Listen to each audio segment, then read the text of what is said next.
Okay, hello, good morning, everyone. Welcome to our third and last webinar. Let me see who we have for now 6 attendees from 15 planned. So let's wait 1 minute more. Okay, just to people to gather.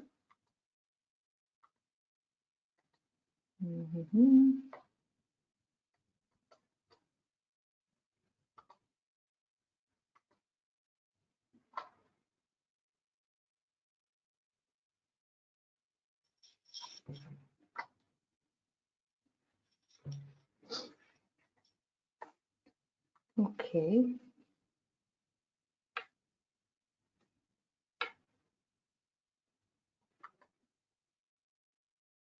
Well, I guess to not delay more the webinar, we will start.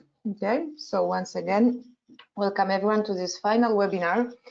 As you know, this is, well, we are now 2 weeks from, well, 10 days exactly, because the deadline is 22nd of April, to the deadline of the first Technology Transfer Experiments open call of the PULSATE project.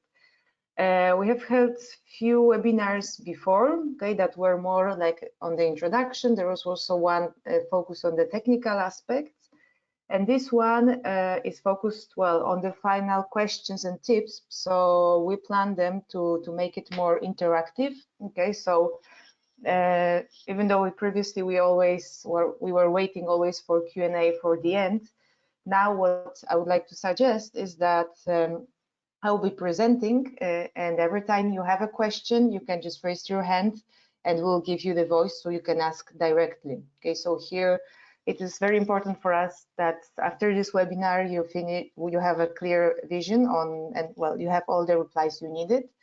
Of course, sometimes I might not be able, I'm alone today, so I'm not sure if any other consortium partners joined, but in case I will not be able to answer your question, of course, we will send it to you in email afterwards. Okay, so this session is for you, and please take the best from it and ask as many questions as you need.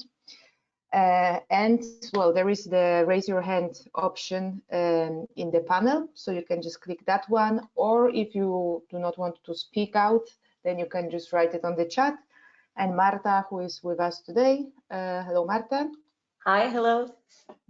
Will help me from the technical side, so also she will review the chat and your hands raising. So before we start, I would like to launch the survey. So Marta, if you can launch it now, to ask you and to know what are you expecting from this webinar? Okay, so if there are some people that it's the first time you've heard about PULSATE, I can make some further introduction.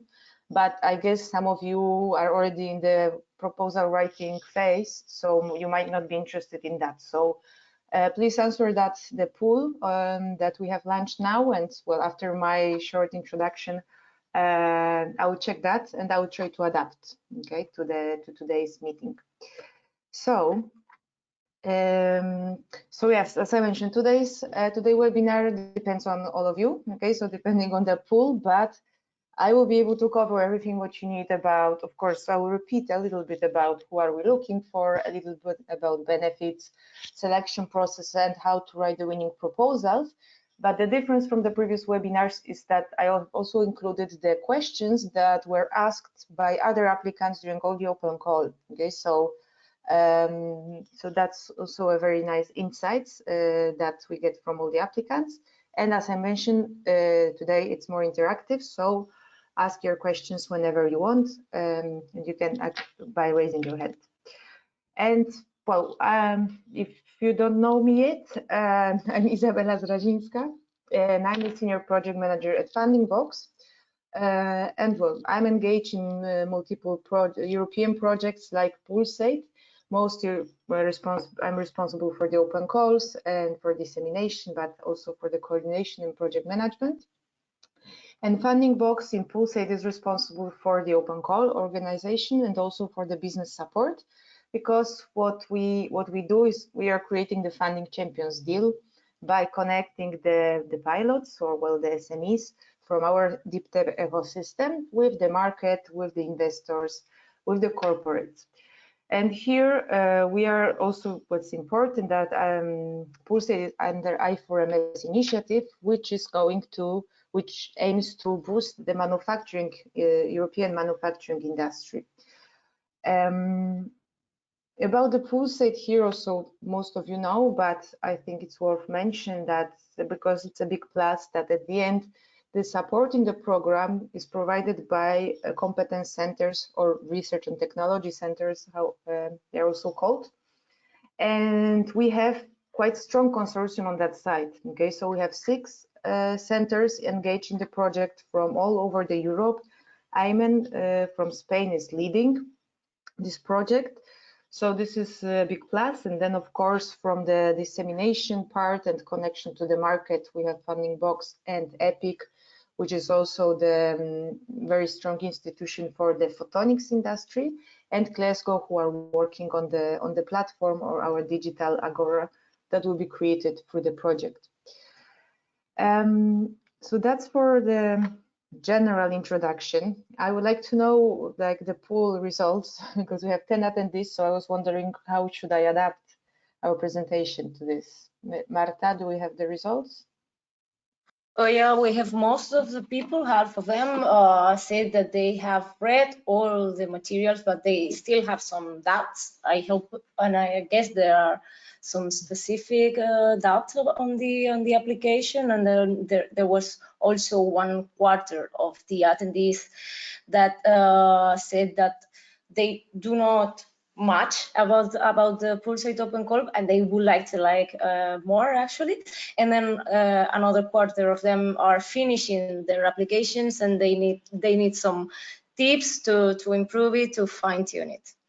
Okay, good. So no beginners today, I believe.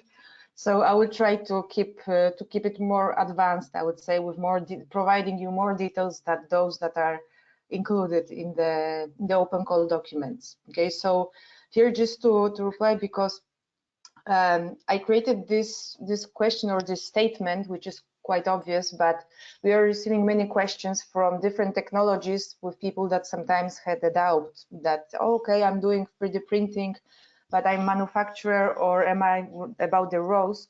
And in many cases, I thought that this statement was very important, that what we expect from this experiment is to improve the adoption of the laser-based additive and advanced manufacturing technology by manufacturers inside the production line. Okay, so sometimes we were approached by the companies that were inside of this laser-based sector and value chain. Okay, what we need and what it is very important that these experiments have to bring this technology outside of the laser of LBMM value chain. Okay, so manufacturers should be usual, we call them adopters. Okay, so it is quite important to underline this statement if it's not clear.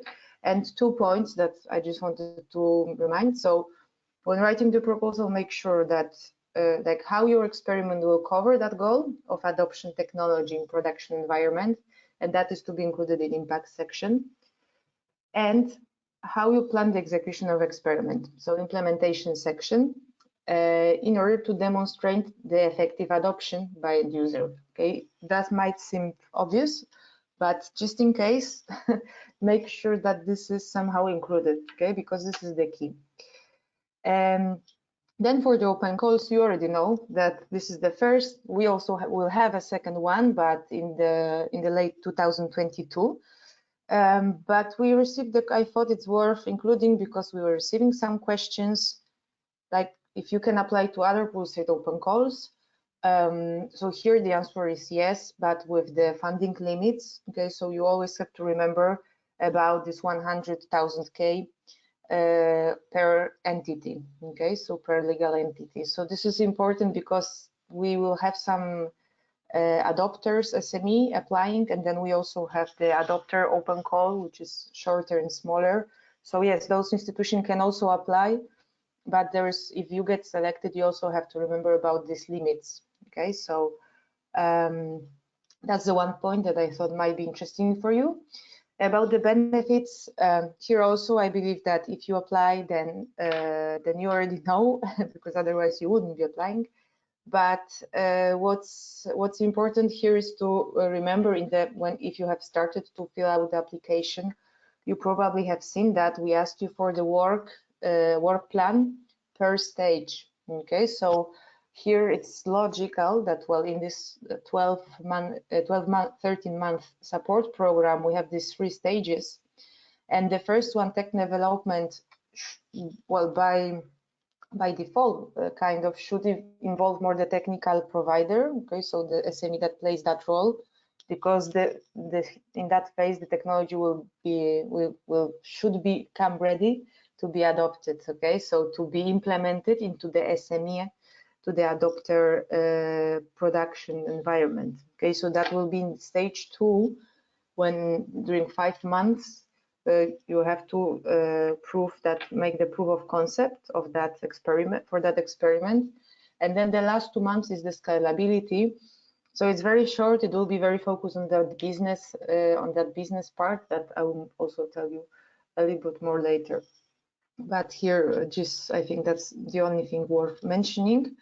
And also for the funding, probably if you have read the guide for applicants, it's important to remember that here we have so-called funding rate, which is 70%. So in the budget, you should include the budget correctly to get, if you are aiming to receive the maximum, which is 150,000, then you should include it correctly in order to receive that amount. Okay, because this will be also reviewed within the external evaluation phase.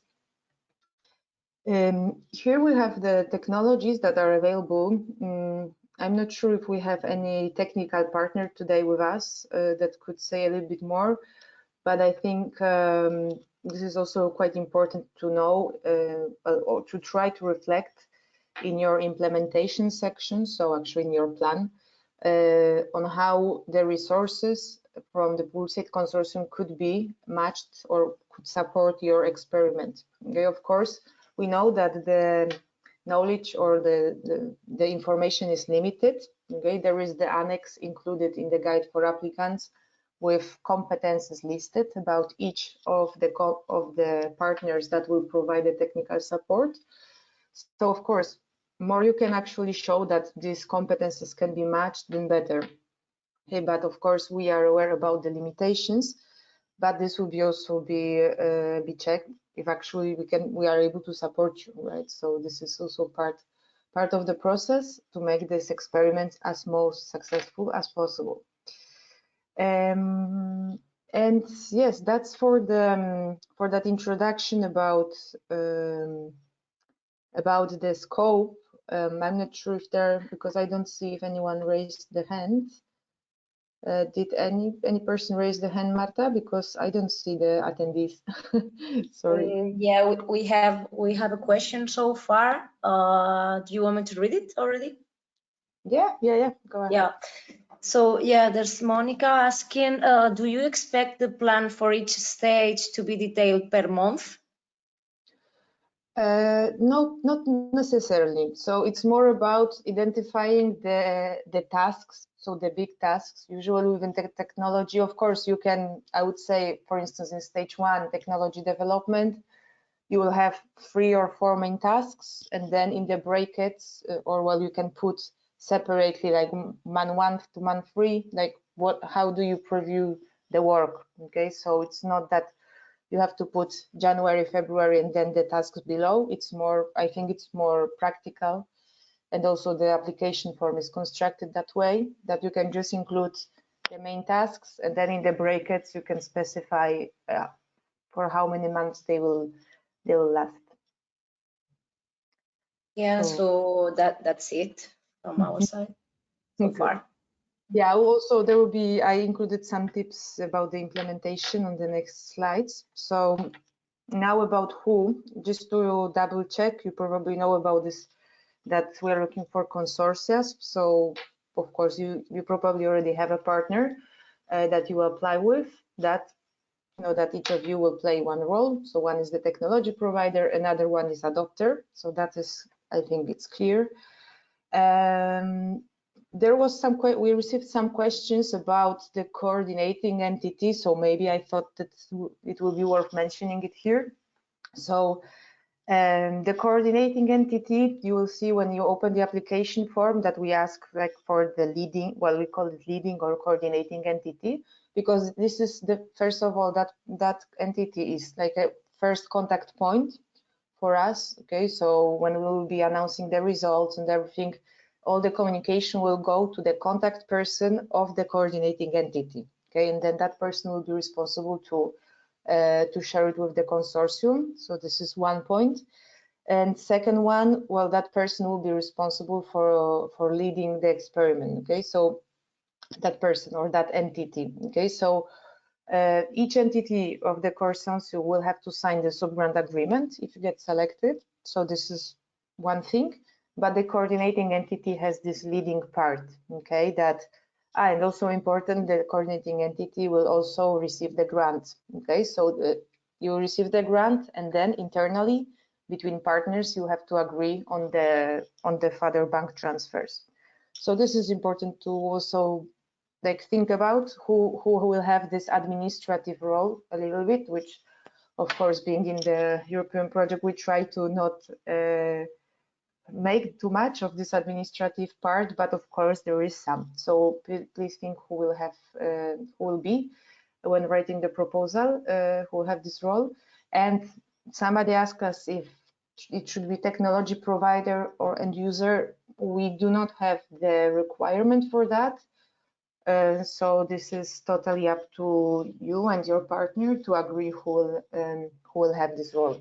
Okay. And also, another question we received often was about the research and technology organizations, if they can be a part of the consortium. So the answer is no. Okay, so the research and technology organizations cannot be a part of applying consortium, but if you would like to include such organization somehow, then you can do it through subcontracting. Okay, but the subcontracting is for the maximum of 15% of the budget. Okay, so this is important to take into account that probably you will be able to delegate maybe one task to the research and technology organization. Okay, if you plan to engage it anyhow, but they cannot be, when you fill out the application, you cannot include them in the consortium section. Okay, where you have to include each legal entity. You have to go to the implementation part where you have to specify the budget, and there you have to include them. Okay, so it's only subcontracting. This is yeah, we received a lot of questions about research about RTOs, so I hope this is clear. Okay, from the legal stuff, well, also you know that it's only for SMEs or slightly bigger, so that is why RTOs cannot be a part of the application form of the application consortia. The standards are quite clear. I also invite you always to check the European Commission guides for that if you have any doubts, because we always follow that. It's not that we have invented this. But what is important, that here is the link also available in the open call documents, but I always say about this subsidiary or bigger companies or linked enterprises, because we have also received some questions about that. So it is important, if you are a part of a bigger group of the company, this also counts. Okay, so if and here I actually have a specific question that we received, that for instance, if the SMEs of the consortium have the same shareholder, right? So this is already connection between them. So no, I mean, there cannot be any connection or legal connection between the SMEs. Okay, so you cannot be like shareholders of another or have the same share owners. So this is very important from the legal point of view. And for the linked enterprises, usually we evaluate it within the, like, if there is, of course it depends, but usually if it's more than 25%, this is already, if the bigger company or linked enterprise owns more than 25% of the SME, that it's already taken into account to the SME status. Okay, so these are the things that it's worth also checking out. because the SME status is evaluated in the legal check. So in the final, when you get accepted in the final step, so it happens sometimes, and it's a very big pity that if someone reached the final step and is rejected to this. So that is very important to check it twice if you have SME or slightly bigger status. And yeah, European country, this is quite clear. UK as well is allowed, but many people ask if the consortia partners have to be from different countries or if there are any additional points for that. And the answer is no. There are no additional points for cross-border collaboration, and you can apply with the partner from your country. Okay, so this is, so just to clarify. Areas of experimentation, I believe you have seen them.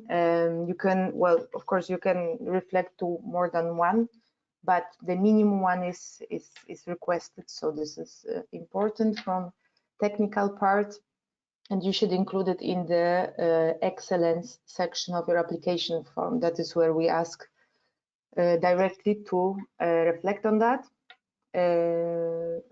when describing your technology. I'm not sure. Are there any questions, Marta? Because again, I don't see. No, there aren't any questions. Okay, good. So yeah, the TRL level, I believe you also know that, but here it's important because the TRL level will be evaluated also based on the excellence section. So there's one question when you have actually to specify that or to prove that the TRL level that you claim is the one that is requested. Okay, so it's also in the excellence section. Pay attention to that because external evaluators will be asked to also check that. Okay, so if your description corresponds to the technology readiness level that that you marked in the application form. And that's it. So basically, I know, well, sometimes it seems much, but the rules are very simple. And I believe all of you have checked that, but just in case, double check the SME and slightly bigger status. Well, I believe you have at least one manufacturing SME or so-called adopter in the consortium. And well, that you can apply this you can apply this experiment to one of the areas, and the TR level is also good. So no further comments on that. And then for the application, I think this I will pass. But here, well, one update that after the eligibility check, we'll have this experts evaluation that are already onboarded. Okay, so this is also ongoing process for us. And then what's important that at the end of May, we'll announce the list of the experiments that will be invited to the jury day. That due to the pandemic, at the end, it will happen online. Okay, so this is important. Well, in the open call documents, we still opened we had a small window in case if we would be allowed to organize it as the presential event, but as for today, we know it will be online and it will happen on 10th and 11th June. And that's when, well, all the experiments that will be pre-selected will be invited to pitch, but most important to answer the questions of the consortium to select those, the final ones that will enter to the support program. For the application form, so I will just repeat briefly about those that are the most important ones. And of course, they are including guide for applicants in section 5. So for the excellence, as I mentioned, on top of technology description, TRL level, at least one experimentation area. These are like the basic that you should include. But to show the state of art to the application of this in the process, I believe this is something that if you fulfill the criteria, that will be something with which you can charm, I would say, or convince the external evaluators who are, as I mentioned, they are the experts in the domain, so they have a knowledge of the laser domain, but also they can, well, they will view it from the technical and from the business side. So I believe that depending on who is writing the proposal, sometimes they are more oriented to the technical side, but also remember about the business side, okay, and in the impact section. But here in this, you should focus on this technical, on the technical novelty, and if it's the new product, if it's a new process, on the technical level. And in the impact section, here it is where you should put the effort on this business side. Okay, so if you know that it's so novel, so who is your competition? How do you know that?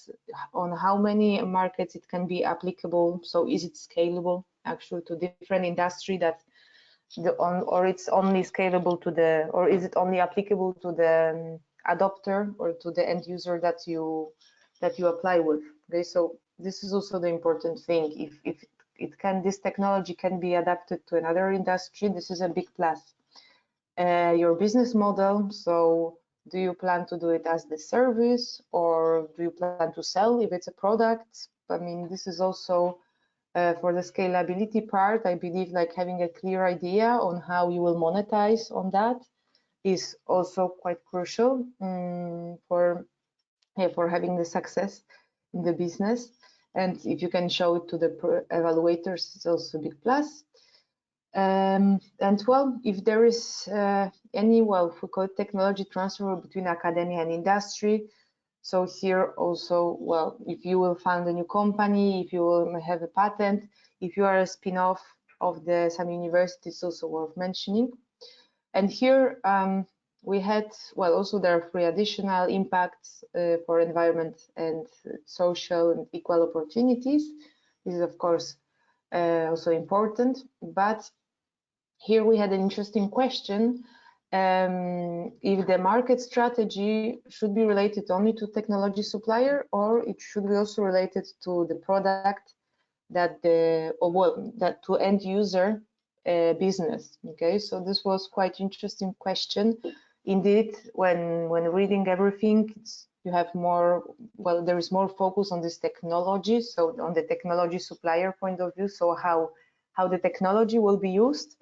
But of course, including 1 or 2 phrases on how it will improve the business of the end user will also show the impact. Okay, so maybe, well, depending on because there is a limit of the characters, but if you're thinking about something that you can include, I believe it could be also nice to have 1 sentence, 2 sentences on what will be or how it will change the business model of end user. Okay, and the implementation part, well, as I mentioned, I think it's the most difficult one because you know the competences of the partners and of the technical support that is provided, but of course you don't know it in so many details.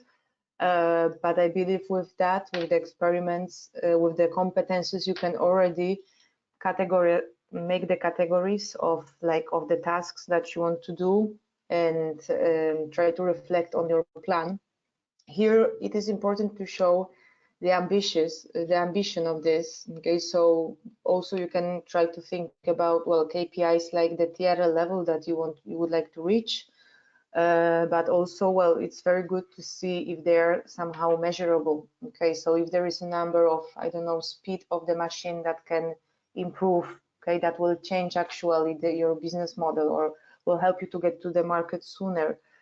No, there have to be ambitious, but also realistic. Okay, so of course depends on the technology, but sometimes, you know, raising the technology readiness level 5 levels will be difficult. Okay, so it's also very important to be ambitious, but also humble. Okay, so, you know, try to find the gold middle for that. Also, to be honest with the risks. Okay, so if you foresee them, if you cannot find any risks, then you can think about, you know, even some like, you know, the CTO leaving the company, or well, or pandemic, of course, you know. So there are some basic ones that you should be able to check.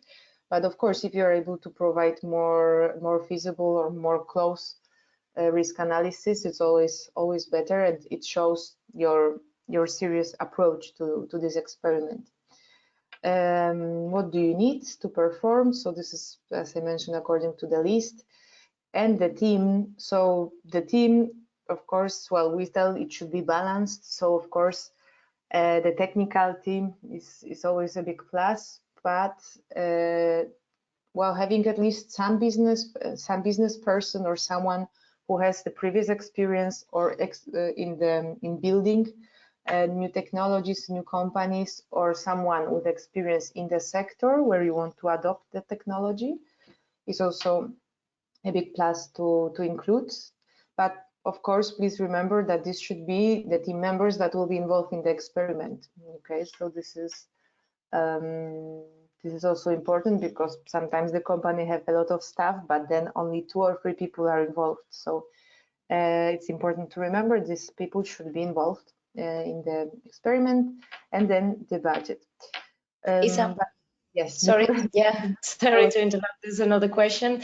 They say here, in risk by assessment, you mean percentage for the project, or just sentence describing probability of particular risk? Describing the particular risks. So yes, as I mentioned, you should identify what could happen and try in short to describe what you will do to avoid this. Okay, so as I mentioned, I don't know, so the typical example will be I don't know, pandemic gets forced, and I don't know, there are some components that need to be provided to perform the experiment from China, and we cannot get it. What is your mitigation to that? So your mitigation will be, we will make a list of the optional providers. So in case if the one fails, I will have plan B for another, right? So providers of these components, something like this. Okay. Yep. Okay, so now we'll pass to the budget, which, yeah, I think it's also, well, it's quite typical for the project, for the European project, but for someone who is very new to that, sometimes well, you might need to sit and read it very well. So of course, there are these typical categories like personal costs, travel costs, and consumables. Then you have the overheads that you always have to add. So this will be out, well, you will see from the application form that you have a line or the row per each. So this overheads is always added by automatic. And then from these four concepts from 1 to 4, you have to check the 15% for subcontracting. Okay, so but subcontracting is optional. Okay, so I'm just saying that 1, 2, 3, 4 you will need to include, okay, for sure. And subcontracting is, that is why, you know, overhead is 25, because it's always 25 as the rule. But the subcontracting, in case if you include it, you have to check if it's if it does not exceed the 15%. Okay, so this is important, maybe just to clarify. And then once you have this first 5 points, you just add them all together. And from that, you check the 70%, like what's the 70% of that? And that is the requested amount that you will get if you get selected. Okay, that is why at the beginning of presentation, I was mentioning that if you are planning to apply for the support of 150,000, so you have to make sure that the total costs will be higher, because you will receive the 70% of that. Okay, so this is also important. And yeah, we have the costs. I actually have them on the next slide. And also you should remember about the maximum. So as I mentioned, 150,000 per experiment. Of the 150 is then the maximum for the requested amount. Okay, so for number 7. And then 100,000 per company. Okay, so this is important. in case there are multiple applications, we'll also check it. Okay, how many people, how many each company has requested in different experiments, if there are multiple submissions. But also if one of the companies, you have to check if your partner did not receive any support from other projects that are under I4MS or Smart Anything Everywhere open calls, okay, because that might also affect. And yeah, it's also important to review that. And I have on the next slide, because as it's more practical session, I wanted to show you, because some of you might have missed that. There is this frequently asked questions document where basically, well, everything that did not enter to the guide for applicants was included there. So sometimes there are very useful informations that you can find, and according for the budget, I believe there is very useful information, because we have provided you the cost references. So in case you are very new to that, you can see that. Okay, so for the personal costs, of course, usually it's calculated according to the standard company practice. So here, well, this is reference, but very generic, like the European generic.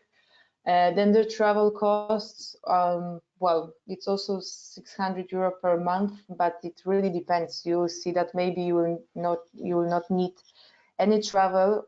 And of course, yeah, you have to also review how much movement you'll need. If you have a partner in exactly the same city, then of course this cost might be lower, right? If you have another country partner, then it will be higher. So you also have to see that. Consumables, so in case you need any equipment, and the subcontracting. These are also references for the European projects. I see some question, I think. Right, Marta? No, not that I see. Okay, good. So, and this is I also copy pasted from the frequently asked questions, but you can see the example of the budget planned to receive the almost 150,000. Okay, just to see the important, how it should be planned. Okay, so you have to check that the first phase is 6 months, the second phase is 5 months, the last one is 2 months. You have to try to estimate in which part, which personnel will be involved, because usually this is like the highest cost of the personnel. Okay. Yes, and that's that's basically how it should be done. Okay, but also remember about the phases, so you can somehow yes, see that in the example. Okay, and yeah, I mean that's for the help. I believe most of you maybe reached us by email. We have this help desk guide for applicants you probably read, but as I mentioned, we have noticed that some people forget to read the frequently asked questions because it's much longer document. But I invite you to check this, because there are some nice tips as well. And also in the final, I think it's section 6, there are the questions that we have received during all the open calls from another applicant. So sometimes there might be also some interesting that will help you to improve your proposal based on what people asked so far. And yeah, that's what I wanted to present today. I'm not sure, like as I mentioned, I wanted to make it more interactive, because I believe you know most of these things, but I hope some things that I said maybe were not that obvious. So I hope you will have the successful proposal. And yeah, we are open to the questions if there are any. Yeah, there are not questions now, but I encourage everyone to take the opportunity now, since this is the last webinar that we are holding. And I also left the frequently asked questions documents and the PULSATE community link on the chat, so you can go there directly. Yeah. Or if you want to share with us anything, Yeah, of course. to questions, but yeah, if you want to say yeah, what do you think, or any thoughts, yeah, we're also here to listen. I see. So we have Monica Rakoski here. She raised her hand. Monica, you can unmute yourself if you want and ask your question directly. Hi, hello. Because I think she's unmuted, but we cannot hear you. Monica?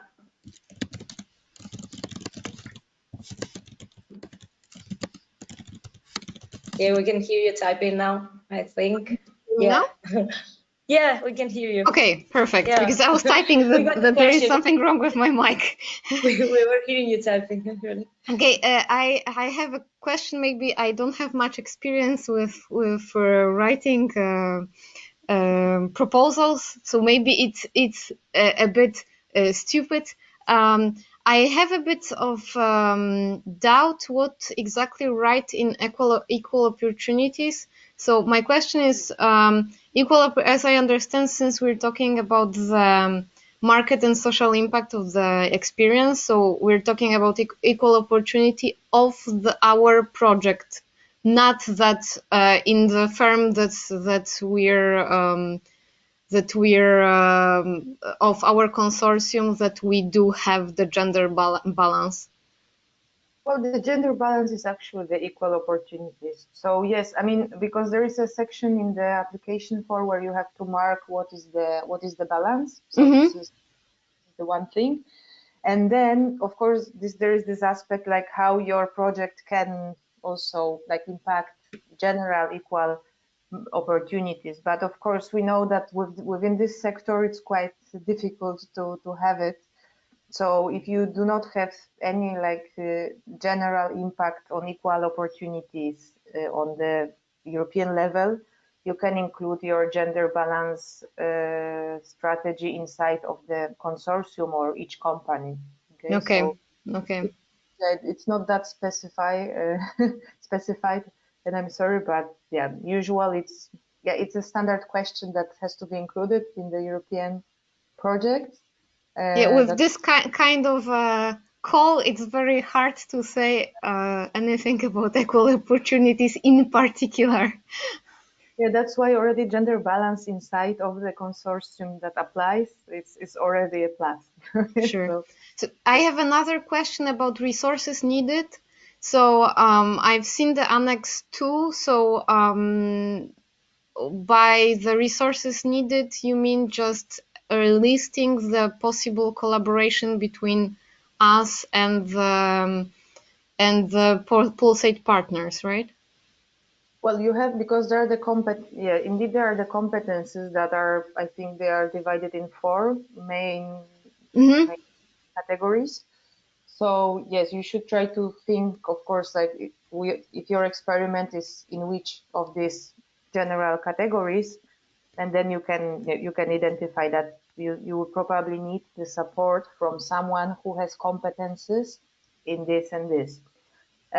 So this is according to the competences. If you clearly see that to perform the experiment you need some kind of equipment, then you should also, even I would say, if your experiment depends on some kind of equipment, you have to include it, because then I think it's the honest view for both sides, right? So for both PULSATE and also for you applying, that if we don't have this equipment, then it's good, and the experiment depends on that, then probably there is no point to even apply, to get selected.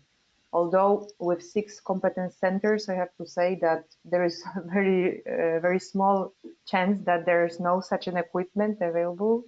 But it's important to say if there's something like this. But it's more about competencies, I would say. Sure. That's all from me. Thank you very much. Thank you. We also have another question, written question. It says, I am part of R&D team of the end user equals to manufacturer equals to technology adopter. I wonder if the follow-up reporting regarding the commercialization of tech in the end user after completion of the funding. Okay. Yes. Well, after the completion of the funding, the follow-up is not that strong, I would say. Okay, this is also always something that, of course, during the project we follow on the progress, but then after that, you're not tied to the PULSATE, of course. So so sometimes we might send some survey or try to stay close for another opportunities, because also you will become part of the network. But as the obligations, you will see in subgrant agreement, like the only typical obligation for all kind of European funded projects is to keep the records of all the documentation from this project for the 5 years in case of audit that that European Commission has the right to perform. But this is very standard thing that is included in all the documents. So you have to keep the documentation 5 years, for 5 years after completion of the project. But then, except of that, I don't think there is anything else. I'm not sure if that was the question, because you mentioned commercialization, so I'm not sure if you wanted to ask something very specific or not. Yeah, remember, you can always unmute yourself if you want to clarify any of the questions that you are making. If you want, in the meantime, I have another one, so I can continue reading that. Yeah, so it's also a long one, so let me know if I don't make myself clear. Hello, I'll directly ask my question by giving a little bit technical detail. We are a femtosecond laser company, not a machine integrator, with higher micro machining capability. Our partner is a lens manufacturer. I wonder how we should evaluate the TRL level and the business case. Should it be in terms of the laser product in itself, polymer cutting process, or lens cutting process? Yes, it should be focused. This is the thing that I was mentioning about the end user, about the business case, that it's usually connected to the technology, because the scalability will be related to this technology that can be adopted to another sectors. But I would advise to add 1 or 2 lines about the adopter, like how it will change their business, okay, on the market. So there's, yeah, you're 2 in the consortium. Of course, this technology, this is the innovative part, but SME and adopters are the key to make this technology happen. So yes, the focus is on the technology adopter, but I would advise to add 1 or 2 phrases about the adopter.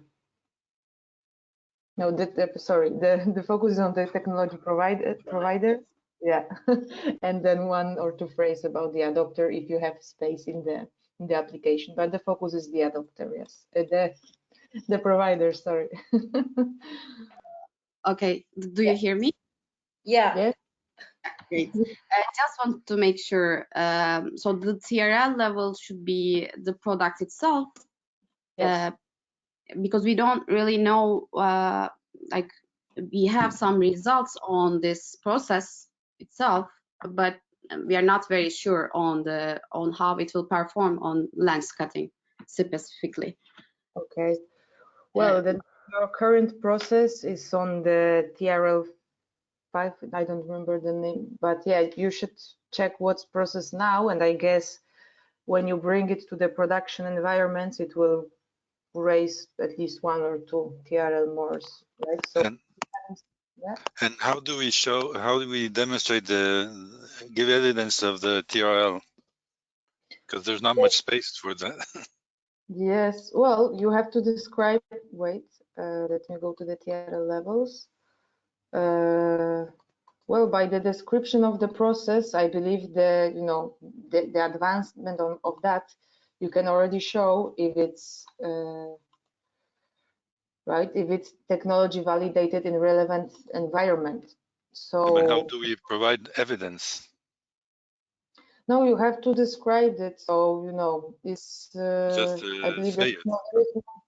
Well, there is one space where you can add, I think it's one pager or the image, so, but yes, we don't, there is no space for videos or things like this. So I would advise to just say that if it's validated in the relevant environment, then what was that relevant environment? Was it in your offices that are simulating the real environment? Or was it another adopter that you were trying to do it before? So that's, I mean, I know from working with the technology projects that sometimes it's not this TRL, it's not that exact. But if we are saying about the relevant environment, then I would try to reflect on that. What was the relevant environment that was validated through, just to show that it's not out of space. I would say that you put TRL5 and then you just have only the idea, for instance. No. Okay, thanks. Yeah, we have a remaining question here as well. Specifically, if the manufacturers decides not to employ, not to invest in the technology for serial manufacturing right away, will that be monitored by PULSATE? Okay. No, well, it's the final phase, the scalability, where you will be engaged. You'll be matched. Each experiment will be matched with the business mentor according to the needs. So and this business mentor will be responsible to agree with you or with the experiment on the KPIs that should be achieved in this business mentoring. So of course, if at the end adopter doesn't want to apply, then probably the business mentor doesn't want to commercialize this or make the attachment to the technology, then the business mentor probably will advise maybe the KPI will be to start negotiating with another or to get another customer for this technology. So this is always we measure the performance. We want the experiment to be outstanding and to reach as much as they can, but we are also realistic. So that is why each business mentor and each technical mentor are assigned according to your needs, and they are responsible to talk with the experiment and agree on what you want to reach. And also, in case there are some risks on the sites, this is also always discussed. Of course, sometimes it needs to go to the level up with the PULSATE consortium, but we know there are different phases of developing the technology. The people that are involved work with it every day. So we try to be flexible, but also ambitious. So it's the same like it's the implementation section. So yeah, the KPIs will be for the commercialization will be adapted, to sum up. Okay, so I hope I was able to answer. So we do not have any more questions here. Okay, good. So I guess please don't forget. Well, the final is please do not forget to apply. Okay, this is important to not wait until the last moment. I mean, our system is stable, but I always recommend really do not wait, because you might have some error, you forgot to fill something. Please submit 21st. And actually, we are also mentioning it that you can submit the application and then you can edit it until the last moment. So it's much safer just to submit if you have 98% of the application, just to be sure that it will be submitted, then wait, keep it in the draft until the last moment. Okay, so this is just also a tip that you can edit until it's 5 p.m. Central European time on Thursday 22nd. Okay, that you can submit and also edit your submitted application. So this is also important. And if you have any questions or any doubts, also please don't wait for the last moment, so we'll be able to answer and to assist you. Okay, and thank you very much for your attention, and good luck with your applications. Thank you. Thank you, everyone. Bye. Bye bye.